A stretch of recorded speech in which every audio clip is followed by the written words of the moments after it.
Good evening, ladies and gentlemen. Coming to you live from Jericho, this is Harry Hammurabi, embedded with the city's 101st Battlement Buccaneer Division. Here atop Jericho's walls, we can see the advancing Israelite forces, led by Joshua, have just crossed the Jordan River. Let's hear firsthand from what Jericho's brave defenders have to say. So tell me, Sergeant, how's it looking? Did you hear what happened when Israelites escaped from Egypt? Their God parted the Red Sea for them and drowned Pharaoh's army. They've been on the march for 40 years. And they're like a plague of locusts. They conquer everything in their path. Boys, you are a disgrace to this man's army. Jericho's walls are 12 feet thick and our battlement buckets are bruised brine.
Looks like troop morale might be an issue. Now let's check in with Zelda von Ziggurath, who's covering Jericho's civilian population. Thanks, Harry. I am here at one of Jericho's hot spots, Rahab's Roadhouse, a honky-tonk built right into the city's walls. Let's hear what some of the neighbors have to say. I haven't slept in days. What? With Joshua's Hebrew hordes parading around the city walls, blowing on their ram horns at all hours of the night? And there's also a constant parade of strange men coming and going at that juke joint that Rahab runs. That woman and her business are an affront to decent law-abiding citizens, a disgrace to the neighborhood, a den of iniquity filled with cutthroats and scoundrels. And who knows what those hooligans get up to in there? The noise, the smell, why even the stacks of flax on her roof are infested with fleas.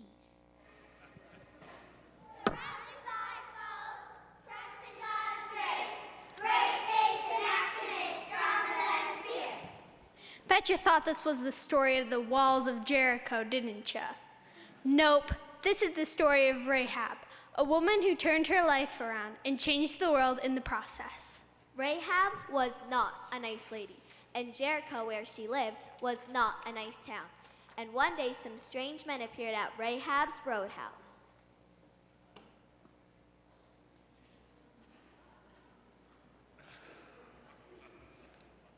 Gentlemen, come in. Welcome to Rahab's Roadhouse. You're not from around here, are you? What makes you your clothes, the way you talk, and the fact that you're as jumpy as spit on a hot skillet. Well, I can assure you, we were just looking for a place to rest for a few minutes. The Israelites are camped not far from here. You wouldn't happen to be Israelite spies, would you? That's bound to be the sheriff. You must have been spotted. Quick, I'll hide you on my roof under these stacks of flax. And don't move, even if the fleas start batting. Don't make a sound. Surrounded by foes, trusting God's grace, great faith in action is stronger than fear. Open up in the name of the King! Open up, I say! 4 desperados were seen entering this establishment early. I reckon they're Israelite spies. Bring 'em out. Those men were spies. Oh, my sheriff, I didn't think to ask where they came from. They left through the city gate just before dark. I don't know which way they went, but I'm sure a strong, smart, handsome man like you will have no problem catching them. You can come out now, it's safe.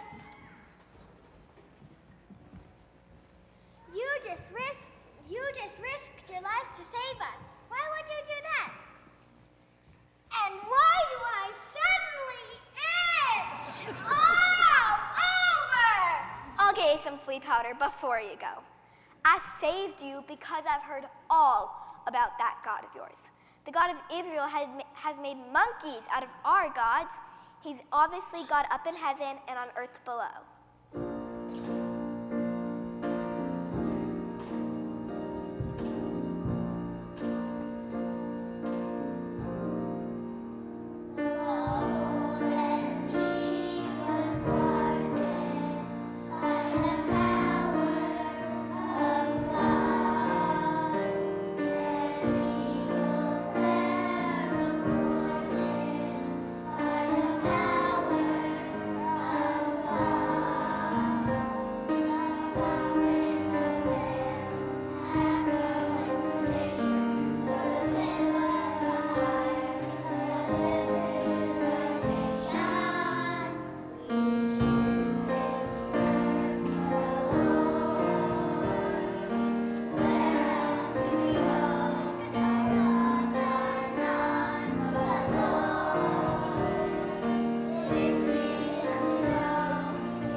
Then Rahab helped the spies escape by throwing a rope out her window in the city wall.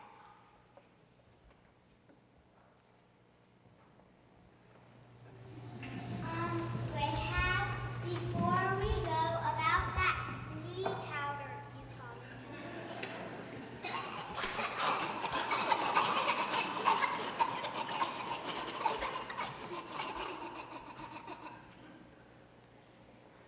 And then the spies, after promising to spare Rahab's family and the ensuing battle for Jericho, climbed down the walls and rejoined Joshua's troops. And Joshua, following God's command, encircled the city of Jericho. Wait a minute, I thought this wasn't the story of how the walls of Jericho came a-tumbling down. For 6 days, Joshua's men marched around the city walls, blowing on their ram's horns.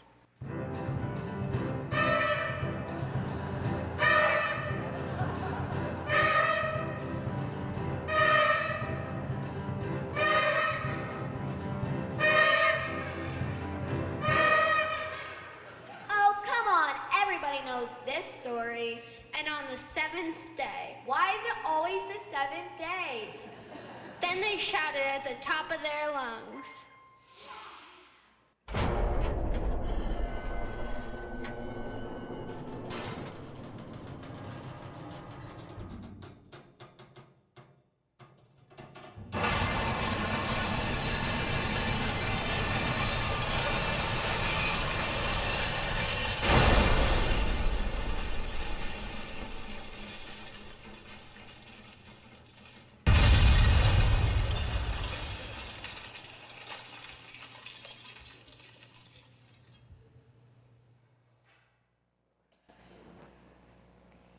Yes, with my help, the walls of Jericho did come down.